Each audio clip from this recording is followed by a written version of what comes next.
Hello friends, today we're talking on congenital talipes equino varus, and in short form it's known as CTEV. And today's video is going to be a little longer because I have tried to explain and include almost all the things that is important in CTEV. So CTEV, the word, it's derived from Latin word where talus means ankle, pes means foot, equino means like a horse, and varus means torn inward. And overall, in the composite of this means like there is a rotatory subluxation of the talocalcaneal navicular joint complex with the talus in plantar flexion and soft talar complex in medial rotation and inversion. This may sound really complicated, but I'll try to explain it in a simpler form in proceeding slides. So there is a deformity which can be easily remembered with the mnemonic CAVE, cave, where C stands for cavus, A for adductus, V for varus, and E for equinus. So incidence of CTEV is 1 in 1000 live birth. Mostly they are sporadic, few in familial form, and bilateral in 50% of the cases. If unilateral, it's more common in the right side. And it's more common in male, like 2.5 times more common than female, and it's common in firstborn child.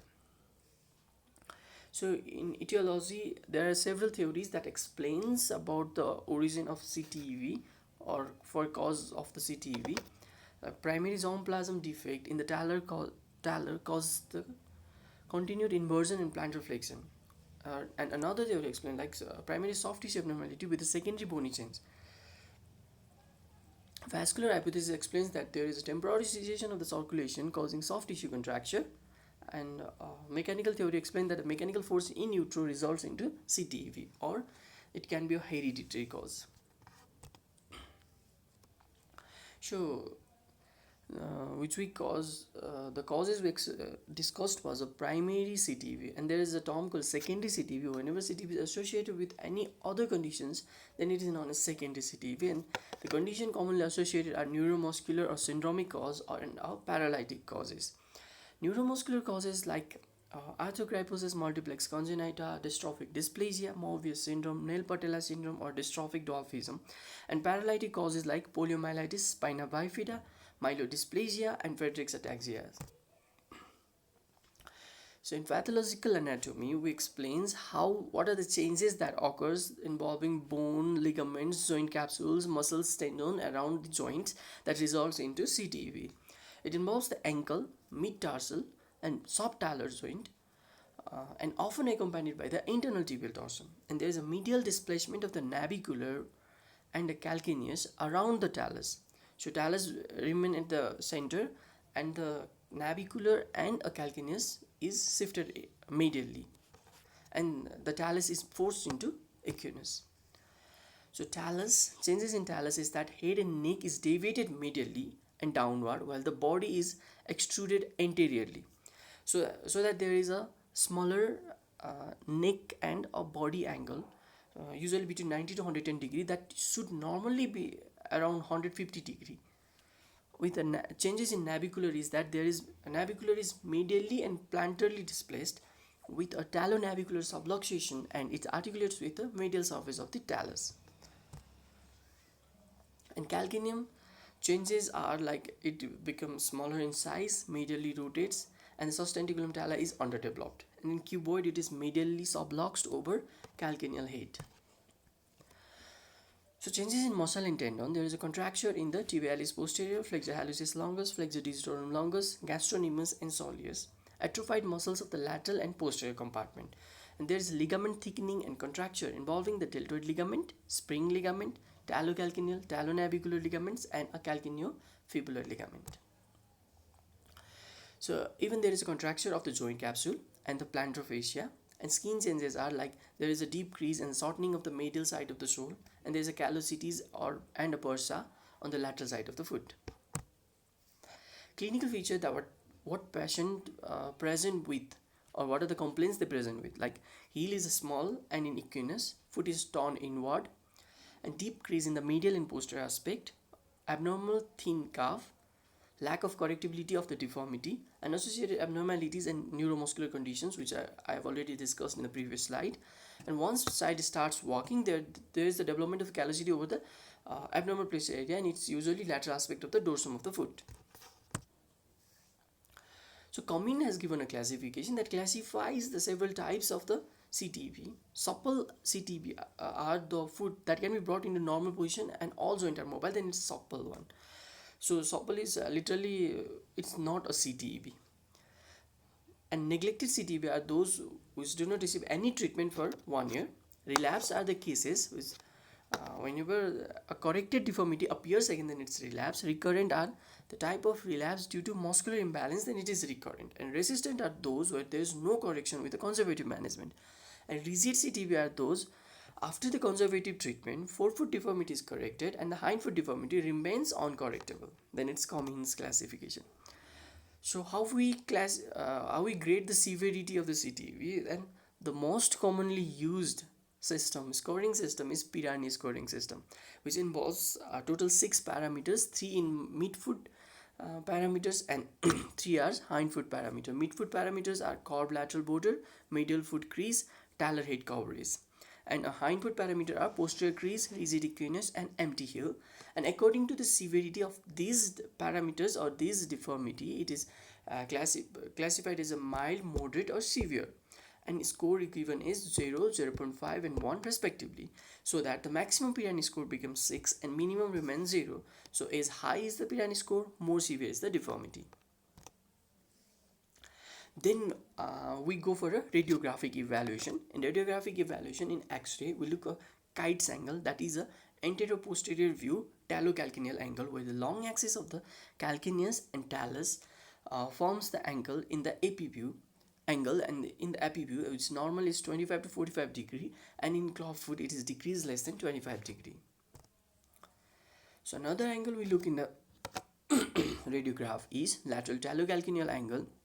It's an angle formed by the longitudinal axis of talus with a line tangential to the inferior border of the calcaneus, and it's usually 25 to 55 degree, and in clubfoot it's decreased to less than 25 degree. Then we look for in a lateral view, look for talar first metatarsal angle, and it's also known as a Mary's angle, and this is really important one.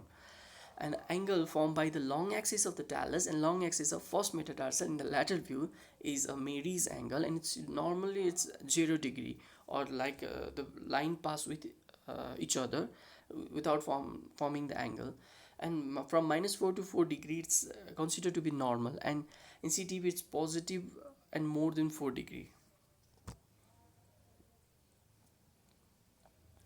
Then we'll look for a calcaneal inclination angle in a lateral view, and where we look at angle between a plantar plane and a line passing tangential to the inferior surface of the calcaneus, and it's normally 20 to 30 degree, and in CTEV it's more than 30 degree.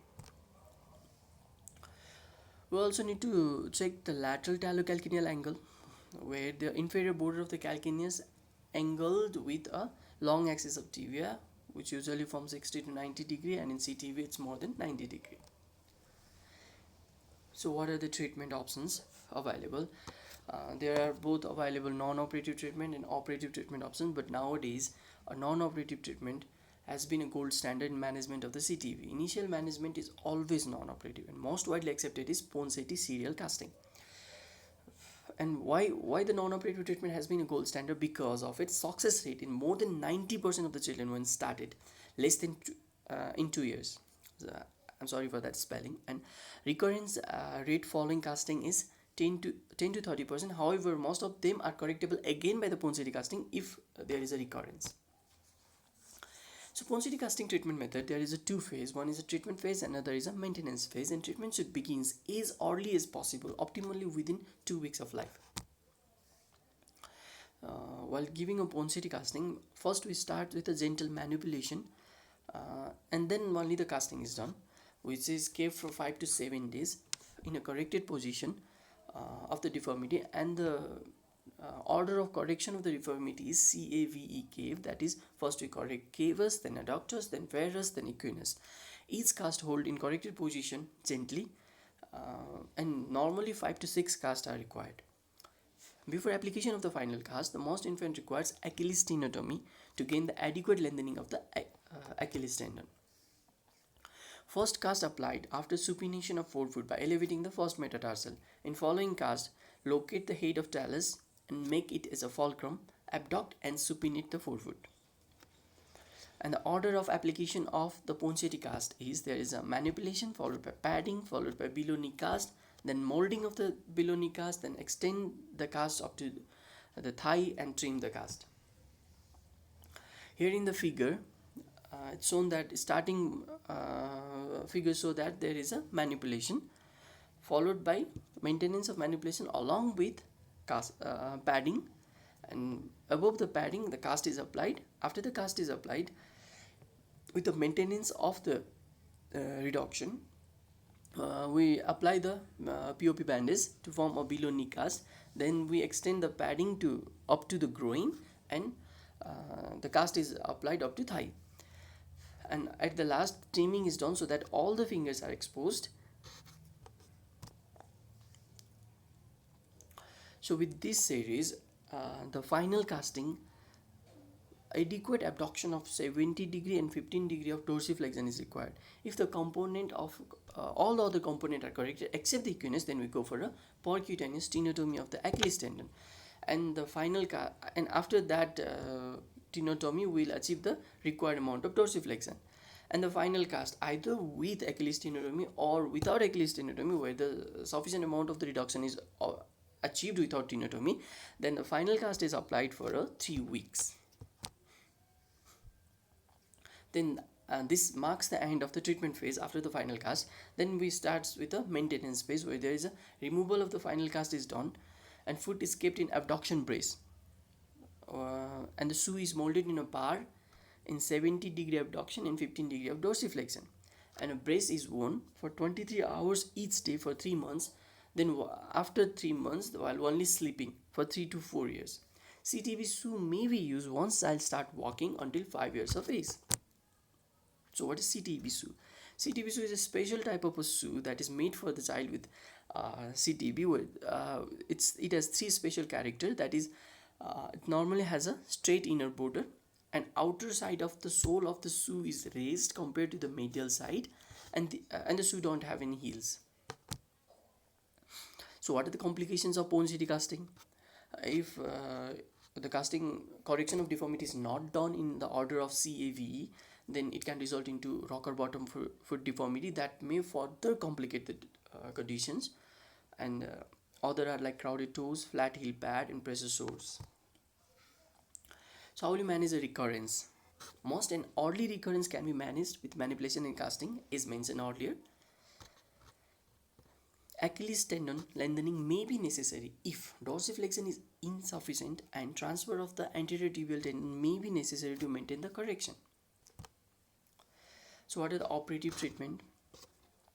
Deformity that does not respond to conservative management, and whenever given management or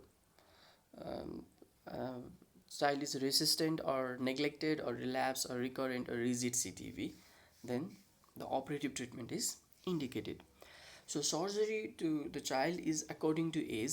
From 1 to 4 years, we only do the soft tissue release procedures. Then 4 to 11 years, soft tissue release along with osteotomy, and more than 11 years requires like triple arthrodesis or talectomy. So what are the soft tissue release procedure? The most commonly performed one is torcose operation, which is a one-stage posterior medial soft tissue release. So posteriorly we release Achilles tendon with Z-plasty so that lengthening of the Achilles tendon is done. Ankle and the soft talar capsulotomy posteriorly, and we divide a talofibular, calcaneofibular ligament, and on the medial side we divide a superficial deltoid ligament, talonavicular capsule, spring ligament, and tibialis posterior tendon. And soft talar release include the division of the medial part of the talocalcaneal interosseous ligament and reduce and fix the talocalcaneal and soft talar joint by K-wires. Another soft tissue release procedure is Mackay procedure, where the Cincinnati incision is given, where the posterior medial and posterior lateral soft tissue release is done, and preferred technique for the initial surgical management. Cincinnati incision is shown in the figure, which is a transverse circumferential incision around the ankle. And then the posterior lateral release and medial release is like in the torcose procedure. Here also the talus is reduced and ankle joint with the ankle joint and the K wire through the talonavicular and talocalcaneal joint. Then we come for the bony procedure, which is done from 4 to 11 years of age, involving a Doyer's osteotomy, which is a open ways medial osteotomy to increase the length and height of the calcaneus for isolated heel varus. It's shown in the figure. There is an open ways in the lateral side of the calcaneus. Another important procedure is like a least plow procedure, which there is a medial soft tissue release and the lateral closed osteotomy of the calcaneus, and prevent long-term stiffness of hindfoot and shortens the lateral column. Dillon Evans procedure is a osteotomy where there is a posterior medial release and a calcaneocuboid wedge resection and joint arthrodesis is done. Shortens the lateral column and stiffness at the subtalar and a midfoot joint. So it is preferred in the child between 4 to 8 years of age. So after 11 years, the salvage procedures are done, and they are triple arthrodesis and talectomy. Triple arthrodesis, where there is a arthrodesis between the calcaneocuboid, talonavicular and a subtalar joint. It is performed after 11 years, and a lateral closed wedge osteotomy through subtalar and mid-tarsal joints can also be done. Talectomy is done for a very severe untreated clubfoot or uncorrectable by other surgical procedure in resistant neuromuscular or a syndromic clubfoot. So the newer modalities for the treatment of CTEV has been proposed, and they are like Elisaro procedure. There is a correction is slow enough to protect the soft tissue in Elisaro, and simultaneous 3-dimensional multi-directional correction can be done with help of Elisaro. Another modern technique which has been recently been developed for the treatment of CTEV is JES also. JES means Josie's external stabilization system, and there is a distraction continued until approximately 20-degree dorsiflexion and overcorrection of the forefoot deformity. Maintain the corrected position twice as long as a distraction phase by the cast or brace in JES technique. So what are the complications of surgical management? They involves a neuromuscular injury, neurovascular injury, skin dehiscence, wound infection, avascular necrosis of the talus, under or overcorrection of the deformity, scarring and stiffness of the joint, weak joint plantar flexure, residual deformities. So this concludes the most of the important aspects of the congenital talipes equino varus. So thank you.